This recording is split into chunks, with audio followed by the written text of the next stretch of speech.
Good afternoon from Yummy BTV on a gloomy day as I've just reached here. I will be in Brixton, London in the next hour or so. For those that know, I'll see you down there. Now look, this is a bit of a dark subject, but I believe it's one that we should throw around a little bit, right? Now, this video comes about because yesterday or the day before, a man, 60-year-old man, was raped outside a church, and an alleged Ethiopian man or somewhere from that descendant was alleged to have committed a crime and been arrested and charged, right? So it seems like, just saying, it seems like he was still at it while they got there, for goodness sake. Now, historically, we never used to hear about this thing back in the day. I would say, I would have thought I would have been remembering something from the 70s and 80s. There's always isolated incidents with rape on man and man, right? We probably didn't hear about it as much as now because I would say 75% of men wouldn't really want to report it because of embarrassment. But statistically, digging deep today, right? Someone passed me some information. Over the last 2 or 3 years, this crime seems to have gone up about 40, maybe even 50%, right?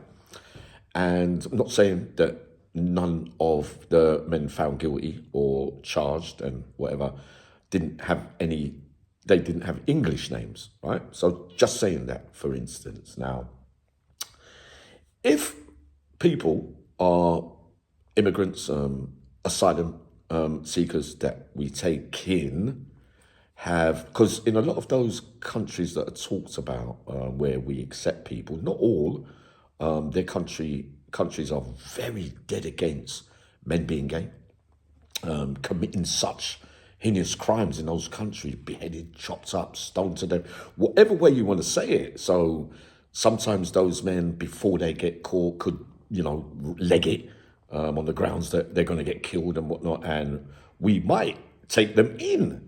But with the red flags of these kind of crimes already surrounding them in their own countries, and then to come over here and do the very same thing. Look, the other thing that is interesting with 4 cases, I'm not allowed to highlight them up here, right? But I will do on another time, and they will be coming to light, right? Everyone that's appeared in court have got no fixed abode interesting, the last year, right? But they were in the country quite a while, so where were they living? Could we even dare suggest that they don't want to give out in those courts? Is everybody playing cagey now to let out that they might be living in hotels and that kind of stuff? So we don't. Well, I'm not setting the cat amongst the pigeons, but it's very interesting seeing that this morning, right, with my own eyes. No fixed abode, but where was you living then? Think about it, because we know that it could cause uproar. And the last thing we want on Yummy TV is to cause any uproar surrounding this.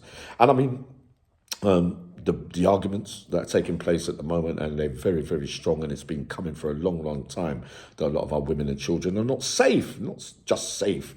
I mean, in the olden days, it would have been Englishmen doing crimes, or people in this country doing crimes to women and children, right? Now, the argument is not about whether we have our own crimes to clear up with people in our own country.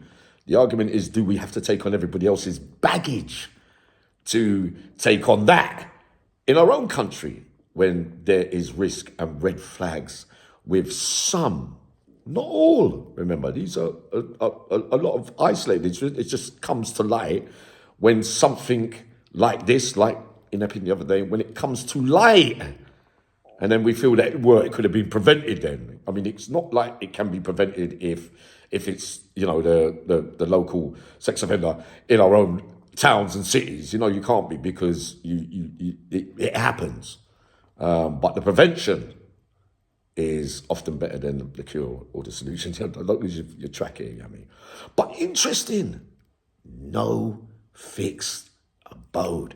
And some of you, yeah, women and children, we know it's our job and our duty to make sure that they have a decent upbringing and have a chance to develop naturally into adults and be protected from people, not just in this country, but from other countries as well. But ain't it about time, with the statistics that I've got over the last 3 years?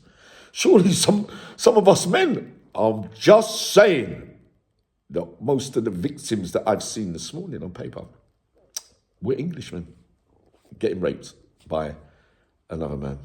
All right? But is there a cry that some men, we need protection as well? It's very hard. A lot of men that go through this commit suicide and that kind of thing. The one thing I have seen, right, is drug dealers, when you owe them money or debt and they kidnap you, and what they do sometimes, it never used to be, you never used to be able to do that back in the day, and you get the victim who can't pay the money, and you probably bring someone who's that way inclined to sexually assault them on video, and that, for the simple reason that they can't run to the police. All these ways of doing things now, because men will feel embarrassed. It's the last thing you want to be able to say is that a man physically overpowered you and had his wicked way with you. In prison, it didn't. I'm telling you, it didn't happen a lot during my 40 years. I'm thinking of maybe 4 or 5 isolated cases. There probably would have been more, but I'm saying cases in general where it happened, not something that the old hierarchy prison inmates would have accepted too easy. I mean, in the olden days, to be gay, you'd have real problems on the landings. I know of 2 men who openly are gay, and nothing wrong with that. It's up to you. You do what you want to do. But in jail, hasn't been said yet. I know they took a lot of violations of men walking down the land and saying, listen, don't come out your cell today, stay in there, calling them all kind of names under the sun. I remember trying to protect one of them, and you think about this, what I might be talking about. But loads of love, but yeah, a shout for the men as well, all right? I'll be up with a lighter subject in a little while. And also, these new cyber laws have come out, just so that you know, but I'll do a video on this. I thought it was to do with porn and underage and children seeing things, but I'm hearing and just seeing something where they will be not allowed to show demos. Wow, I didn't think that was going to be part of the bargain. And did you know that in Holland, if you've got the VPN on your phone and that, you still be able to watch it? But I don't know, another subject, but a different story. I'll see you all soon.